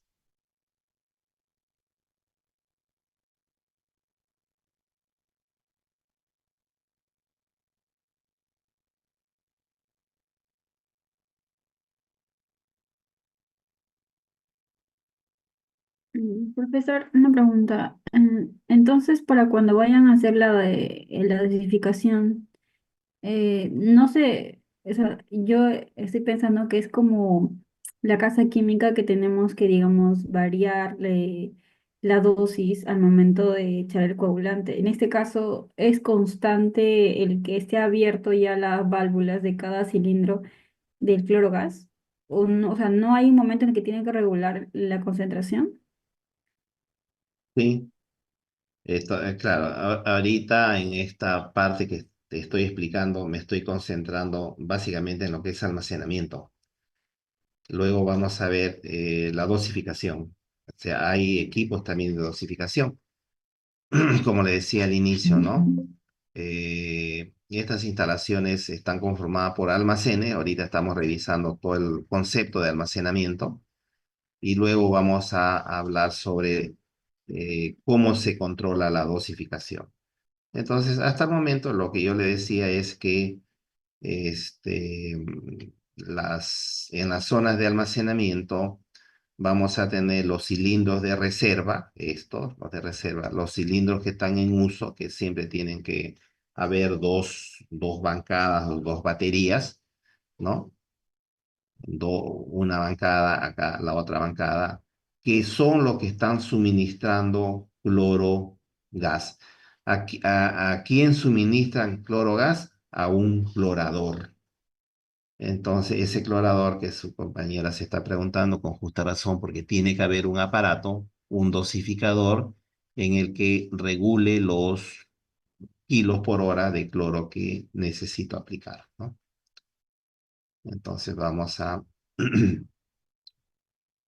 ver eso a continuación. Y tal vez aquí, en esta imagen, podemos dar parte de esa respuesta para ir complementando la información de la cual su compañera pues se está preguntando, ¿no? Aquí, por ejemplo, se tiene estos dos cilindros que están en uso. Eh, entonces, estos cilindros suministran clorogas. Aquí hay un manifold, ¿no? Un manifold es una tubería a la cual se conectan los cilindros en uso, ¿no? Así como se ve acá. Esta es una tubería de acero, la tubería amarilla de acero. Ahí están conectados todos los cilindros. Entonces, esa tubería que es un manifold está recogiendo el gas cloro y lo lleva hasta este aparatito que vemos aquí. Y lo mismo pasa en este otro caso, ¿no? El manifold, todas las tuberías conectadas y este aparatito. ¿Qué cosa es este aparatito? Este aparatito es este de acá, que es una válvula reguladora de vacío, ¿no? Este de acá. Entonces, el clorogas viene por acá, cuando está operando estos dos cilindros, y va a este aparato de acá. ¿Qué cosa es este aparato? Es un clorador. Es el dispositivo donde usted va a regular la dosis, ¿no? Si su planta está trabajando con tal caudal y su dosis que usted determinó fue de tantos miligramos por litro, caudal por dosis, kilos por hora. Entonces, este aparato le va a permitir regular los kilos por hora que usted necesita dosificar. Entonces, para adelantar algo que vamos a ver luego, entonces este aparatito me permite regular los kilos por hora. A ver, vamos un ratito, vamos a poner acá, ¿no? El cloro vino de acá, ¿no? Viene el cloro, clorogas, viene por acá el clorogas, ingresa el clorogas, usted acá regula en el rotámetro el flujo, sale clorogas por acá, y este aparatito oscuro que se ve acá es el inyector. Entonces, el inyector, ¿qué cosa es? El inyector es un accesorio con una garganta muy pequeña, es como un Venturi, pero con una garganta muy pequeña. Y por ese inyector lo que vamos a aplicar es agua.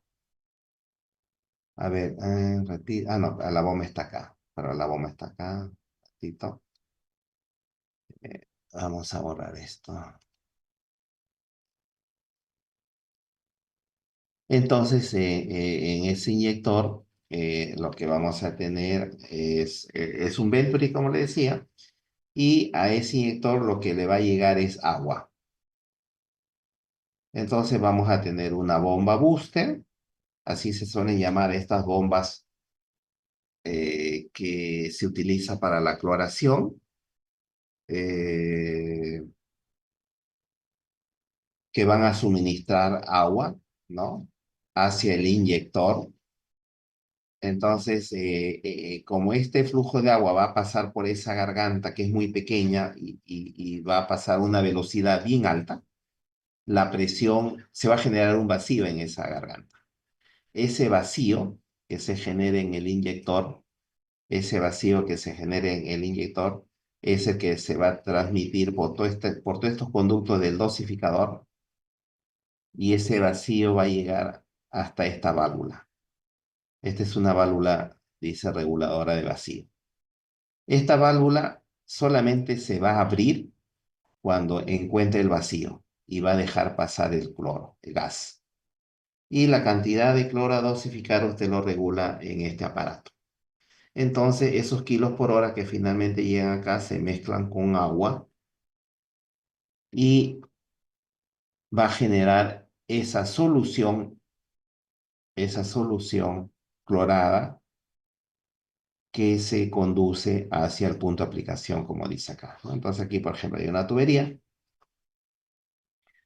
tubería donde se está descargando, ¿qué cosa? Una solución clorada de la mezcla de gas, de la mezcla de clorogas, ¿no? Aquí vamos a tener clorogas, y acá lo que vamos a tener es agua. Y acá vamos a tener la solución clorada. Y esa solución clorada se recomienda que no supere los 3.500 miligramos por litro de cloro, que es equivalente al 0,35% en peso de cloro. Ah,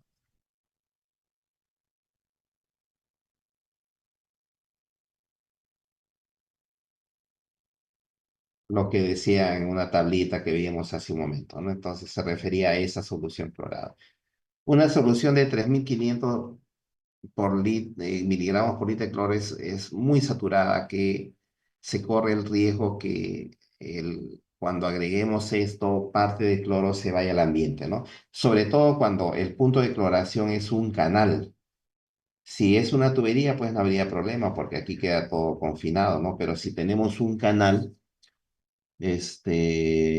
al tener una solución muy saturada, aun cuando el tubo difusor esté sumergido, hay el riesgo que se pierda el ambiente, ¿no? Y eso no es lo que queremos.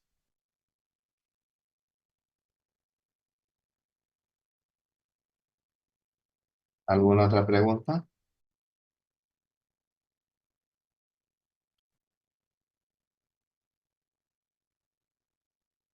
Ingeniero, el agua que utilizan para hacer la solución es agua potable, ¿verdad?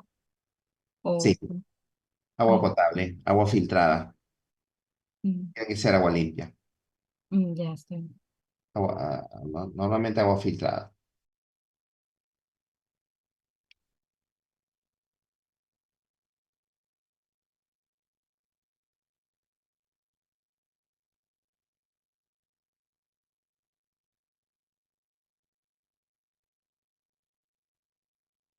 ¿Algo más?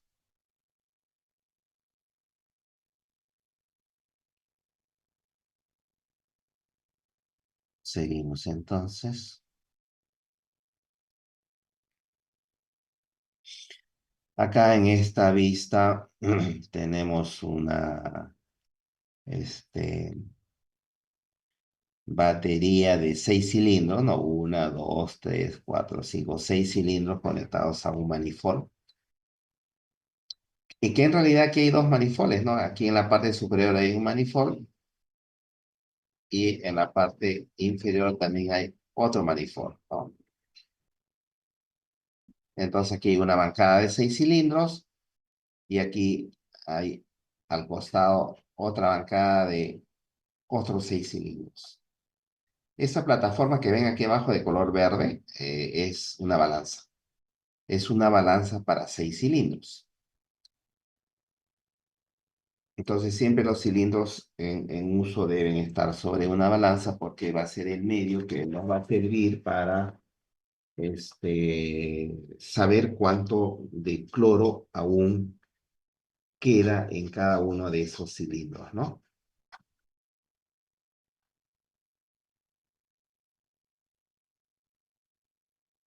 Ahora, para entender esto del cilindro, o lo que ustedes también deben de saber, este esquemita de acá corresponde al carro tanque fijo que les mostraba hace un momento, ¿no? Y les decía, hay carros tanques fijos, como este, donde estaba este, ¿no? La balanza abajo, el tanque, arriba las válvulas para conectar la salida del cloro.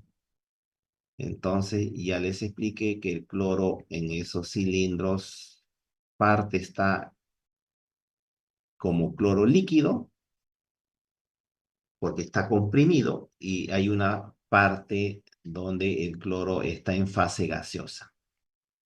Entonces, aquí en este esquema se observa que hay una tubería, esta de acá, que llega hasta la parte donde está la fase gaseosa. Quiere decir que por esta tubería lo que vamos a extraer de este cilindro, ¿qué cosa es? Clorogas. Y también hay otra tubería que llega hasta la parte más baja, que si aperturamos esta válvula, lo que vamos a extraer es cloro líquido.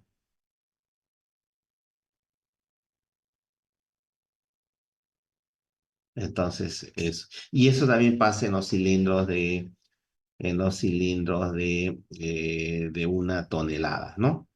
Aquí vemos, por ejemplo, este cilindro de 1 tonelada. A ver, acá vamos a... Más o menos como el 15% del cilindro.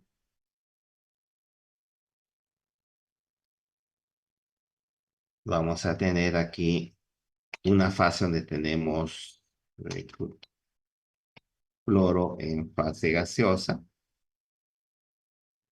Y aquí abajo vamos a tener el cloro líquido, en fase líquida. Y como verán también, estos cilindros tienen doble válvula, ¿no?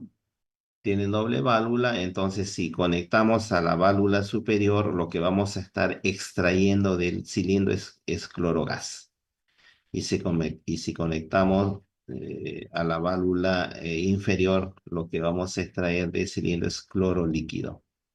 Aquí en esta vista, este cilindro está conectado a la válvula inferior, lo que significa que está extrayendo del cilindro cloro líquido. Cloro licuado que está en fase líquida, ¿no?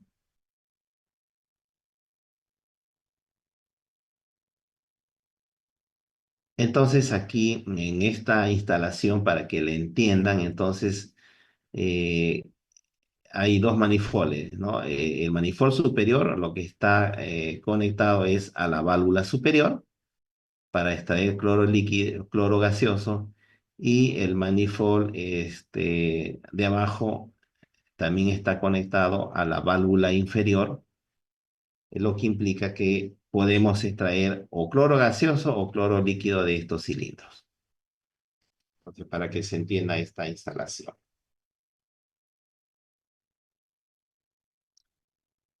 ¿Preguntas?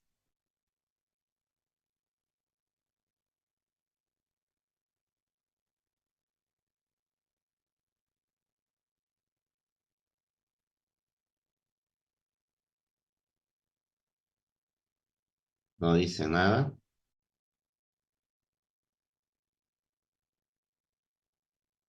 No se está entendiendo.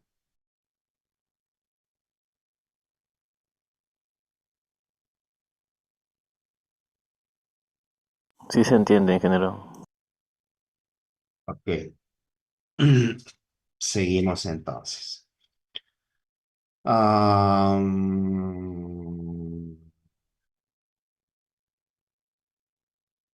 entonces aquí nuevamente el cilindro que ya le mostré hace un rato, otra vista simplemente la plataforma que es la balanza, el cilindro, acá están las válvulas. En la parte superior ya sabemos que podemos extraer o cloro gas o cloro líquido de estos cilindros. Lo mismo pasa en los cilindros de una tonelada, ¿no? Que les mostré hace un momento, ¿no? O cloro gas o cloro líquido. Eh, Estos carrotanques fijos son rellenados o recargados, creo que por el término recargados, a través de un camión móvil que llega y se trasiega el gas del cilindro, de la cisterna María, al carro tanque fijo, ¿no? Entonces aquí una vista de esa operación, ¿no? Ah,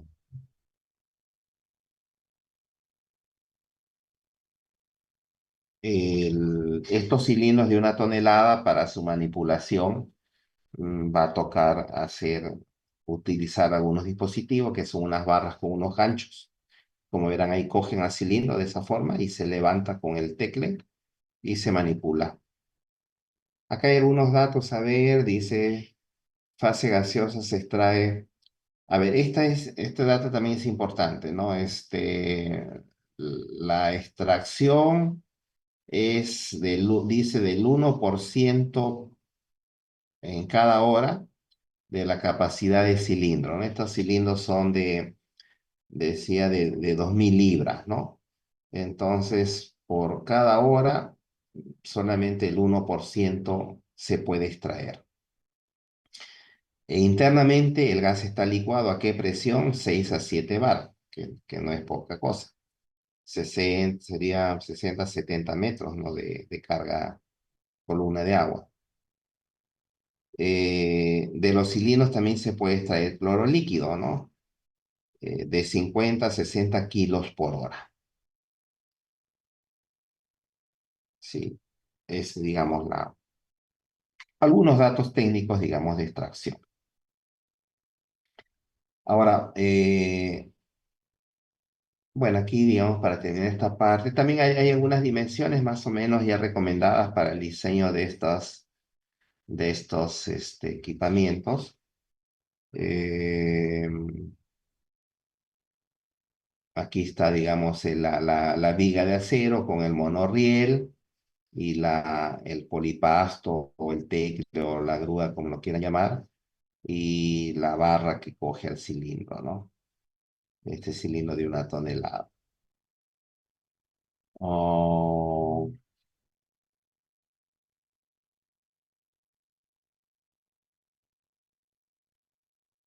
a ver, el cilindro de 150 libras. Estos soportes que ven acá son soportes sobre los cuales se colocan los cilindros de una tonelada para evitar que rueden. En el caso de los cilindros de 150 libras se encadenan para evitar que puedan volcarse ante un sismo. Y aquí tenemos otro almacén donde el sistema de fijación para evitar que ruede son estos muros que tienen aquí como un corte en B sobre el cual se coloca el cilindro, ¿no? Entonces ahí el cilindro queda pues fijo, no rueda, ¿no? Estos cilindros también tienen unos fusibles por seguridad, estos especies de botones aquí en color amarillento, son los fusibles que si se eleva la presión o la temperatura se funden y, y se libera, digamos, se libera gas por allí y para evitar que colapse el cilindro, ¿no? Entonces, esos fusibles se funden a 70, 75 grados centígrados, ¿no? Entonces, aquí se ve, digamos, los fusibles. Los fusibles, aquí igualmente en este otro los fusibles, 3 fusibles y las válvulas que les hablé. 2 válvulas siempre. Y cuando se instalan estos cilindros se instalan siempre con la válvula alineadas a un eje vertical, ¿no? La válvula superior y la válvula inferior, de tal manera que quede ubicada de tal manera que de la válvula superior, así como esta vez, podamos captar o extraer clorogas, ¿no? y la otra cloro líquido. Y eso solamente la podemos lograr si es que estos dos cilindros, perdón, si el cilindro está ubicado de tal manera que las válvulas estén alineadas respecto al eje vertical, ¿no? Eh, un almacén de cloro. Esta planta también está en una zona despejada, digamos, ¿no? Por eso se diseña bajo este concepto, ¿no? Ventilación natural, y la ventilación natural siempre se pone a nivel de piso. Estos orificios son para que ingrese el aire y evacúe el gas cloro que pueda haber fugado, ¿no? La grúa, la viga en el techo sobre la cual corre el monorriel, los orificios de ventilación de la pared. Ahí ven la viga, el monorriel está, bueno, está más adelante, no se ve. Y los cilindros que se están, este, que forman parte están ahí de reserva, ¿no? Para el diseño de estos almacenes se va a necesitar de datos como el caudal, la dosis promedio y definir un tiempo de almacenamiento.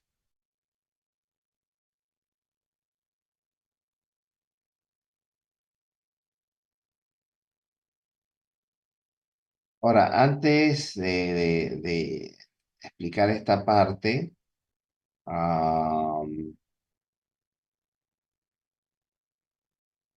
antes de explicar esta parte, a ver.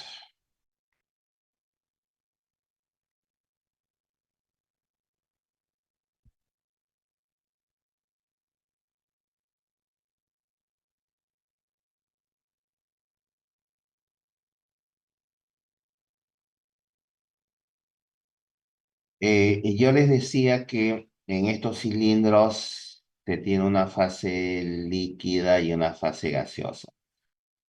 Entonces, si nosotros estamos extrayendo cloro gas,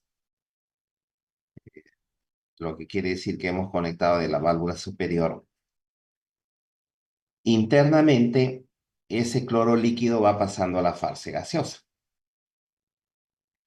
Y para que el cloro líquido pase a la fase gaseosa, ¿no? O cambie de fase, ¿qué va a necesitar? Va a necesitar tomar energía del ambiente. A eso es lo que se llama un proceso endotérmico. Proceso exotérmico es cuando ocurre lo contrario, ¿no? Que se calienta, o sea, libera energía. Este no libera energía, este necesita energía más bien, y entonces toma la energía del ambiente para que el cloro líquido pase a la forma gaseosa. Entonces, si usted toca ese cilindro que está en uso, usted lo va a sentir frío. Entonces, ¿por qué está frío? Ah, porque está tomando energía del ambiente, porque es un proceso endotérmico que necesita energía para poder cambiar de fase de cloro líquido a fase gaseosa. Se enfría y el cilindro también, después de enfriarse, si usted está extrayendo más cloro, ese cilindro se comienza a humedecer, se humedece. Y si usted extrae más cloro del necesario, ese cilindro va a llegar a